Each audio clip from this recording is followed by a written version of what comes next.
আসসালামু আলাইকুম ওয়া রাহমাতুল্লাহ। আমরা কি কিয়ামতের খুব কাছাকাছি পৌঁছে গেছি?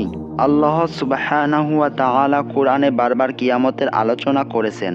মানবজাতিকে সতর্ক করার জন্য কিয়ামত এমন এক সময় যা নিশ্চিতভাবে ঘটবে, তবে কখন হবে তা একমাত্র আল্লাহই জানেন। পবিত্র কোরআনে বলা হয়েছে, কিয়ামতের জ্ঞান কেবল আল্লাহর কাছেই আছে। কোনো নারীর গর্ভধারণ বা প্রসব সবই তার জ্ঞানের আওতায়।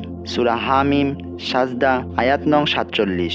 কিয়ামতের অনেক ছোট ও বড় আলামতের কথা রাসূলুল্লাহ সাল্লাল্লাহু আলাইহি ওয়াসাল্লাম বলেছেন।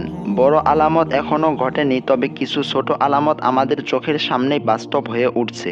কিয়ামতের পূর্বে যে আলামতগুলো প্রকাশ পাবে: ১. ফুরাত নদী ও স্বর্ণের পাহাড়। প্রিয় নবী হযরত মুহাম্মদ সাল্লাল্লাহু আলাইহি ওয়াসাল্লাম বলেছেন, ফুরাত নদী শুকিয়ে গেলে তার তলদেশে একটি স্বর্ণের পাহাড় বের হবে।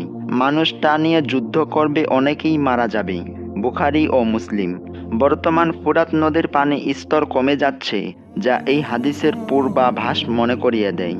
২. অজ্ঞতা, ব্যভিচার ও নারীদের সংখ্যা বৃদ্ধি।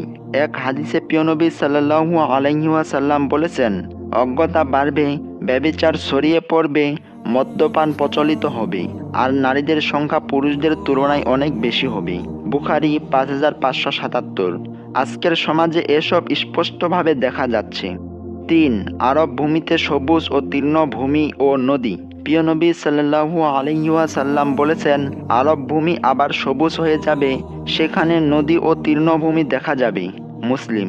সৌদি আরবে বর্তমান কিছু অঞ্চলে সবুজ প্রকৃতি দেখা যাচ্ছে, যা অতীতে বিরল ছিল। ৪. অন্যান্য লক্ষণসমূহ: অযোগ্য নেতাদের হাতে দায়িত্ব যাওয়া, সুদের ব্যাপক বিস্তার, মিথ্যা নবীদের আবির্ভাব, হরমোনাল পরিবর্তনের মাধ্যমে লিঙ্গ পরিবর্তন, নারীদের অশালীন পোশাক প্রসার। এসব আলামত আমাদের স্মরণ করিয়ে দেয় কিয়ামত সত্য এবং কাছাকাছি। চলুন আমরা সবাই তাওবা করি, আমল বাড়াই এবং আল্লাহর নিকট ফিরে আসি। আল্লাহ আমাদের সকলকে হেদায়েত দান করুক। আমিন।